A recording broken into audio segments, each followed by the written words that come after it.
ഞാനും അങ്ങനെ തന്നെയാണ് കാണുന്നത്. കണക്കുകൾ പരിശോധിച്ചാൽ ഇന്ത്യ മുന്നണിയുടെ സീറ്റ് ഷെയറിംഗ് വേണ്ടുന്നത് മൊത്തമുള്ള 543 സീറ്റുകളിൽ 280ഓളം സീറ്റുകളിലാണ് സീറ്റ് ധാരണയാകേണ്ടത്. ആ 280 സീറ്റുകളിൽ ഞാൻ മഹാരാഷ്ട്ര കൂടി കണക്കിലെടുത്താൽ ഇനി അവശേഷിക്കുന്നത് 8 സീറ്റുകളിൽ മാത്രമാണ് ധാരണയാവാനുള്ളത്. അത് വെസ്റ്റ് ബംഗാളിലാണ്. എന്ന് പറഞ്ഞാൽ 242 സീറ്റുകളിലും ആ അർത്ഥത്തിൽ ഇന്ത്യ മുന്നണിയുടെ സീറ്റ് വിഭജനം പൂർത്തിയായിരിക്കുന്നു. ബാക്കിയുള്ളത് ഇപ്പോൾ കേരളത്തിലാണെങ്കിലും പഞ്ചാബിലാണെങ്കിലും ഇനി കർണാടകയാണെങ്കിലും ഒറ്റയ്ക്കൊറ്റയ്ക്ക് പാർട്ടികൾ മത്സരിക്കുകയോ അതല്ലെങ്കിൽ പരസ്പരം ഫ്രണ്ട്ലി മാച്ച് നടത്തുകയോ ചെയ്യുന്ന സ്റ്റേറ്റുകളാണ്. അതുകൊണ്ട് തന്നെ ഈ ചോദ്യത്തിന് ഡയറക്റ്റ് ആയിട്ടുള്ള ഉത്തരം നിലവിൽ 250 തീരുമാനിച്ചു, അതിൽ 242ലും എത്തിയിരിക്കുന്നു എന്നുള്ളത് അരിത്തമാറ്റിക്സ് പ്രകാരം ഇന്ത്യ അലയൻസ് ഉഷാറായി എന്നതിൻ്റെ തെളിവാണ്. That's number 1. നമ്പർ 2, ഇതിൽ നേരത്തെ സ്മൃതി സൂചിപ്പിച്ച ഒരു പ്രധാനപ്പെട്ട ഫാക്ടറുണ്ട്. 2 പ്രധാനപ്പെട്ട സുപ്രീം കോടതി വിധികൾ ഇന്ത്യ മുന്നണിക്ക് അരിത്തമാറ്റിക്സിനും അപ്പുറമുള്ള ഒരു ആത്മവിശ്വാസം നൽകുന്നുണ്ട്. That is the second point, confidence level. ആ കോൺഫിഡൻസ് ലെവൽ എങ്ങനെയാണ് കൂടിയിരിക്കുന്നത്?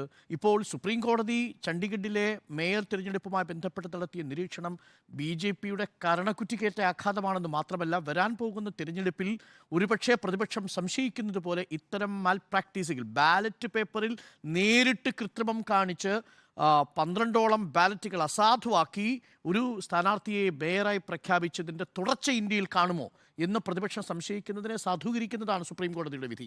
അത് ആ അർത്ഥത്തിൽ പ്രതിപക്ഷത്തിന് മുന്നിലുള്ള ഒരു കറൻസിക്ക് മൂല്യം നൽകുന്ന ഒന്നാണ്. അത് ഇന്ത്യ മുന്നണിക്ക് ആത്മവിശ്വാസം പകർന്ന ഒരു വിധി.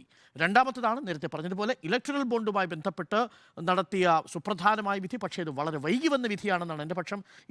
ഒരു വർഷം മുമ്പാണ് ഈ വിധി വരുന്നതെങ്കിൽ ഒരുപക്ഷെ ഇങ്ങനെയാകുമായിരുന്നില്ല BJPയുടെ അവസ്ഥ പോലും. അത്രയും പർച്ചേസിംഗ് പവർ BJPക്ക് ഓൾറെഡി കിട്ടിക്കഴിഞ്ഞു. വാങ്ങിക്കഴിഞ്ഞ പണത്തിന് കണക്ക് കൊടുത്താൽ മതി, ആ പണം തിരിച്ചു കൊടുക്കേണ്ടതില്ല. പണമാക്കാത്ത ഇലക്ട്രൽ ബോണ്ടുകൾ മാത്രം തിരിച്ചു കൊടുത്താൽ മതി. അങ്ങനെ ഒരു പരിമിതി ഉണ്ടെങ്കിൽ പോലും ഈ 2 വിധികളും ഇന്ത്യ മുന്നണിയുടെ ആത്മവിശ്വാസത്തെ കൂട്ടിയിട്ടുണ്ട്.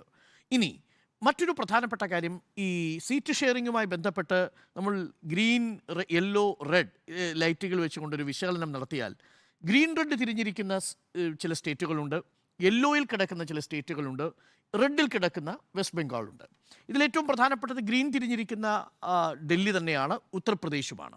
ഉത്തർപ്രദേശിൽ പറഞ്ഞതുപോലെ സമാജ്വാദി പാർട്ടിയുമായിട്ടുള്ള 17 സീറ്റുകൾ ഇന്ത്യൻ നാഷണൽ കോൺഗ്രസിന് കൊടുക്കുമെന്നുള്ള ഒത്തുതീർപ്പ് ഒരു ഗ്രീൻ സിഗ്നലിലേക്ക് എത്തിച്ചു. അവിടെ BSP മാത്രമാണ് ഇനി ഒരു സ്പോയിലർ ആവുന്നത് എത്രത്തോളം എന്നതിനെക്കുറിച്ചുള്ള ഒരു സൂചനയുള്ളത്. പക്ഷേ BSP കാര്യമായ ചലനമോടെ ഉണ്ടാക്കാനുള്ള സാധ്യതയില്ല. ഡാനിഷിൽ പോലും ഇപ്പോൾ മറുഭാഗത്തേക്ക് വന്നു കഴിഞ്ഞിരിക്കുന്ന ഒരു ചിത്രവും നമ്മുടെ മുന്നിലുണ്ട്. എന്നാൽ ഡൽഹിയിലാണ് വളരെ കൗതുകകരമായ ഒരു കാഴ്ചയുള്ളത്. ഡൽഹിയിൽ ആ സ്വിങ് വളരെ തന്ത്രപരമായ സ്വിങ്ങാണ്. BJP ആണ് അവിടെ ലോക്സഭാ സീറ്റുകളെല്ലാം കൊണ്ടുപോയത്. 65 നിയമസഭാ സീറ്റുകളിലും BJP ലീഡ് ചെയ്തു 2019. പക്ഷേ 2020 നിയമസഭാ തെരഞ്ഞെടുപ്പ് നടക്കുമ്പോൾ അവിടെയുള്ള 62 നിയമസഭാ സീറ്റുകളിലും ലീഡ് ചെയ്തിരിക്കുന്നത് ആം ആദ്മി പാർട്ടിയാണ്. ആ ആം ആദ്മി പാർട്ടിക്ക് അത്രയും കോൺഫിഡൻസ് ഉള്ള ഡൽഹിയിൽ 3 സീറ്റുകൾ ഇന്ത്യൻ നാഷണൽ കോൺഗ്രസിന് വഴങ്ങിയിട്ടുണ്ട്. എന്ന് പറഞ്ഞാൽ 7 സീറ്റുകളിൽ തന്നെ ആം ആദ്മി പാർട്ടിക്ക് മേധാവിത്വമുണ്ട് നിയമസഭാ തെരഞ്ഞെടുപ്പിന്റെ കണക്ക് പ്രകാരം. 2019 ലോക്സഭാ തെരഞ്ഞെടുപ്പിൽ കോൺഗ്രസ് ആണ് അവിടെ 5 സീറ്റുകളിൽ രണ്ടാം സ്ഥാനത്ത് വന്നത് 5ആണ്. പക്ഷെ മൊത്തം കൊണ്ടുപോയത് BJP ആണ് 65. 7 സീറ്റും BJP 7 സീറ്റ് കൊണ്ടുപോയി 5 സീറ്റിൽ നിയമസഭയിൽ, ലോക്സഭയിൽ 5 സീറ്റില് രണ്ടാം സ്ഥാനത്ത് വന്നു, 2 സീറ്റില് ആം ആദ്മി. 4-3 എന്ന് പറയുന്ന ഇക്വേഷനിൽ അങ്ങനെ കുറ്റം പറയാൻ കഴിയില്ല. ഞാൻ കുറ്റം പറഞ്ഞതല്ല. പക്ഷേ ഞാൻ ഈ നിയമസഭയിൽ അരിത്തമാറ്റിക്സ് വെച്ച് ആം ആദ്മി പാർട്ടിക്ക് സ്ട്രോങ് ഹോൾഡായി 2020. പക്ഷേ ആ ആം ആദ്മി പാർട്ടി വഴങ്ങി എന്നാണ് ഞാൻ പറഞ്ഞത്. പിന്നെ കോൺഗ്രസ് ഇല്ല. അതാണ് വഴങ്ങി എന്നുള്ളത്. പക്ഷേ വഴങ്ങാനുള്ള കാരണം എന്താണ്?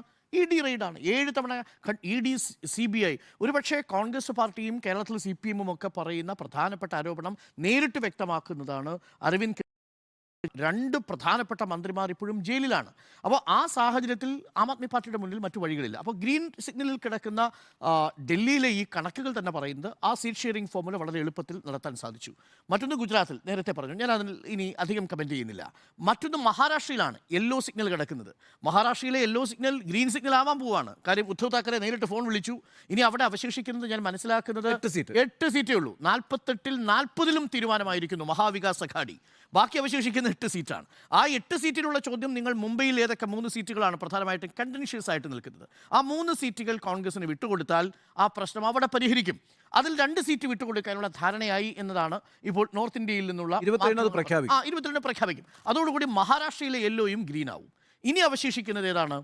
വളരെ പ്രധാനപ്പെട്ട ഒരു കാര്യമുണ്ട്. ഗുജറാത്തിലെ സീറ്റ് ഷെയറിംഗ് നടക്കുന്ന സമയത്ത് കോൺഗ്രസിന് തലവേദന ഉണ്ടാക്കിയ ഒരു സീറ്റ് ഉണ്ടായിരുന്നു, ബറൂച്ച് സീറ്റിൽ ആരായിരുന്നു? അഹമ്മദ് പട്ടേലിന്റെ സീറ്റായിരുന്നു.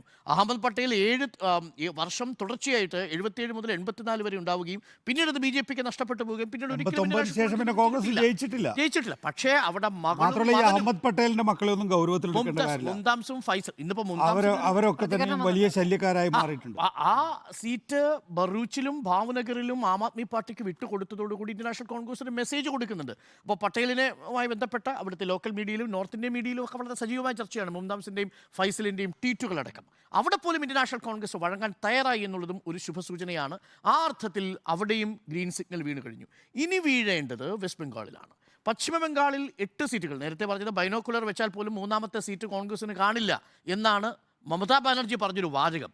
ഒരു ബൈനോക്കുലർ വെച്ച് നോക്കിയിട്ട് പോലും 3ാമത്തെ സീറ്റ് കൊടുക്കാനില്ല എന്നുള്ളതാണ്. കാരണം വേണ്ടത്ര അവിടെ ഇലക്ട്രൽ പ്രാതിനിധ്യം കോൺഗ്രസിനില്ല എന്നുള്ളത് വസ്തുതയാണ്. പക്ഷേ അവിടെയും മമതാ ബാനർജിയുമായി ഒരു കൂടിക്കാഴ്ചയ്ക്ക് അല്ലെങ്കിൽ ഒരു അലയൻസ് മുന്നോട്ട് പോകുന്നുവെന്നാണ് ഏറ്റവും ഒടുവിലത്തെ ട്വീറ്റിലും പറയുന്നത്. ഇപ്പോൾ ജയറാം രമേശ് പറഞ്ഞിരിക്കുന്നത് ചർച്ചകൾ നടക്കുന്നു, ഒരു ശുഭസൂചനയുണ്ട്. പക്ഷേ ഒരു സീറ്റ് കൂടി, ഇപ്പോൾ സൗത്തിൽ 2 സീറ്റ് കൊടുത്തിട്ടുണ്ട്, നോർത്തിലുള്ള ഒരു സീറ്റ് ഡാർജിലിംഗോ മാൾഡയോ ആണ് ആവശ്യപ്പെടുന്നത്.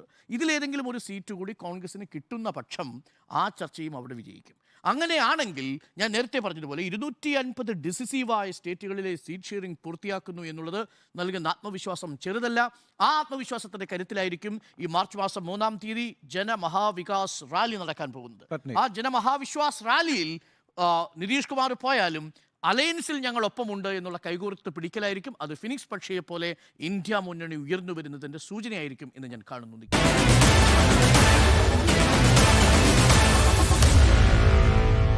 Meet the editors.